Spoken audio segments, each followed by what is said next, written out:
రెండు కీలక పరిణామాలు ఇప్పుడు ఏపీ పాలిటిక్స్ లో హాట్ టాపిక్ గా మారాయి. సీఎం జగన్ తో షర్మిల భేటీ కావటం ఒకటైతే, మాజీ సీఎం కేసీఆర్ ను కలిసేందుకు సీఎం జగన్ సిద్ధమవటం రెండోది. వీటన్నిటికంటే హైలైట్ షర్మిల కాంగ్రెస్ పెద్దలతో భేటీ కాబోతుండడం. ఈ భేటీలు ఏపీ పాలిటిక్స్ లో ఓ కుదుపు తీసుకురావటం ఖాయమన్న ప్రచారం జరుగుతుంది. ఇంతకీ ఈ భేటీల వెనుక అసలు ఉద్దేశాలేంటి?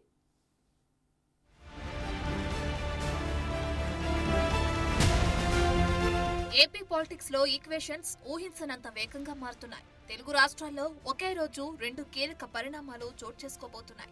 కాంగ్రెస్ తో ఇదివరకే చేసుకున్న ఒప్పందం మేరకు వైఎస్ఆర్టీపీని ఆ పార్టీ విలీనం చేసేందుకు చెల్లెలు షర్మిల హస్తిన వెళ్లనుండగా, మాజీ సీఎం కేసీఆర్ ను పరామర్శించేందుకు అన్న జగన్ హైదరాబాద్ రానున్నారు.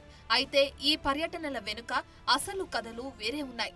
రాబోయే రోజుల్లో జరిగే అనూహ్య పరిణామాలకు ఈ రెండు ఘటనలే బీజంగా భావిస్తున్నారు రాజకీయ విశ్లేషకులు.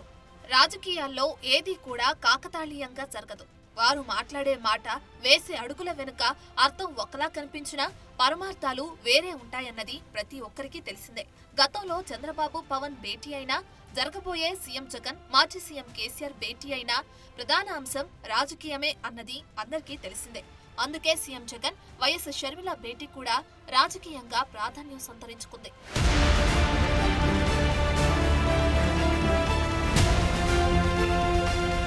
తన కొడుకు ఎంగేజ్మెంట్ కు సంబంధించిన ఆహ్వాన పత్రిక ఇచ్చేందుకు కుటుంబ సమేతంగా తాడేపల్లికి వెళ్లారు షర్మిల.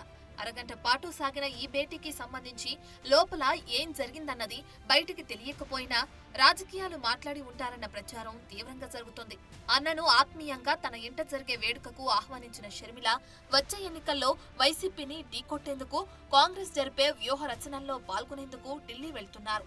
తమ పార్టీని కాంగ్రెస్ లో విలీనం చేయడంతో పాటు రాబోయే లోక్సభ ఎన్నికలకు సంబంధించిన సన్నాహక సమావేశంలో ఆమె పాల్గొననున్నారు.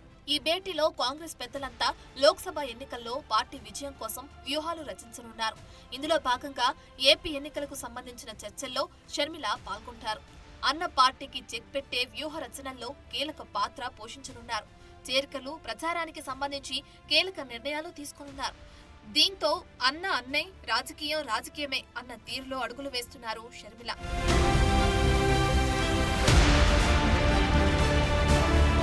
ఓవైపు టీడీపీ జనసేన పొత్తు, మరోవైపు ఒకప్పుడు తాను వదిలిన బాణమే ఇప్పుడు తన వైపు దూసుకొస్తుండటంతో సీఎం జగన్ కు ముప్పేట దాడి మొదలైనట్లయింది.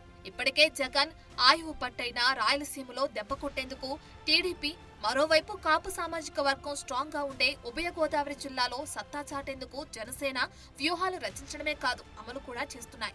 ఇలాంటి సమయంలో సీఎం జగన్ తెలంగాణ మాజీ సీఎం కేసీఆర్ తో భేటీ అవ్వడం అత్యంత ప్రాధాన్యత కలిగిన అంశమే. పేరుకు సీఎం కేసీఆర్ ను పరామర్శించేందుకు జగన్ వస్తున్నారని ప్రకటించినా, ఆపరేషన్ జరిగిన ఇన్ని రోజుల తర్వాత వస్తున్నారంటే తెర వెనుక ఏదో జరుగుతుందన్న చర్చ మొదలైంది. కాస్త ఫ్లాష్ బ్యాక్ వెళితే బీఆర్ఎస్ ను దేశం మొత్తం విస్తరించే పనుల్లో భాగంగా మహారాష్ట్రలో కేసీఆర్ బాగా ఎక్కువగా కార్యక్రమాలు నిర్వహించారు. ఏ రాష్ట్రానికైనా పార్టీ అధ్యక్షుడిని నియమించకపోయినా ఒక్క ఏపీలో మాత్రమే బీఆర్ఎస్ రాష్ట్ర అధ్యక్షుడిగా తోట చంద్రశేఖర్ ను నియమించారు. ఆయన మాజీ జనసేన నేతే కాదు, కాపు సామాజిక వర్గం నేత కూడా. ఈ భేటీలో కాపుల ఓట్లు వైసీపీకి మళ్లించేలా ఏదైనా వ్యూహ రచన చేస్తున్నారా అన్న అనుమానం కూడా ఉంది. నిజానికి కేసీఆర్ జగన్ దోస్తీకి సంబంధించి అనేక ప్రచారాలు ఉన్నాయి. తెలంగాణ ఎన్నికలకు ముందు నాగార్జున సాగర్ వద్ద నీటి వివాదం వెనుక రాజకీయ కారణాలు ఉన్నాయన్న టాక్ ఉంది. తెలుగు రాష్ట్రాల మధ్య వివాదాన్ని సృష్టించి మరోసారి తెలంగాణ సెంటిమెంట్ ను రాజేసే ప్రయత్నాల్లో భాగంగానే ఈ వివాదం జరిగిందన్న వాదనలు లేకపోలేదు. ఏపీ ఎన్నికల్లో కూడా కాపు సామాజిక వర్గం ఓట్లు ఎట్టి పరిస్థితుల్లో టీడీపీ జనసేన కూటమికి దక్కకుండా చేయడానికి జగన్ ఏదైనా స్కెచ్ వేశారా? అక్కడ బీఆర్ఎస్ నేతల సహకారం కోరతారా? రాజకీయ సలహాలు కేసీఆర్ నుంచి తీసుకుంటారా అన్న చర్చ కూడా జరుగుతుంది. కాపు సామాజిక వర్గం ఓట్లపై కన్నేసిన సీఎం జగన్ జాతీయ జనసేన, జై భారత్ పార్టీలను తెర మీదకి తీసుకురావచ్చన్న ఊహాగానాలు ఇప్పటికే ఉన్నాయి. దీనికి తోడు ముద్రగడ, వంగవీటి రాధాలను పార్టీలో చేర్చుకునేందుకు తీవ్ర ప్రయత్నాలు చేస్తున్నారు. ఇలాంటి సమయంలో జగన్ హైదరాబాద్ కు వచ్చి కేసీఆర్ ను కలవబోతుండడం, షర్మిల ఢిల్లీ వెళ్తుండడం తెలుగు రాష్ట్రాల్లో హాట్ టాపిక్ గా మారింది. మరి ఎవరి వ్యూహాలు ఫలిస్తాయి, ఎవరి వ్యూహాలు వికటిస్తాయోనని అంతా ఉత్కంఠగా ఎదురుచూస్తున్నారు.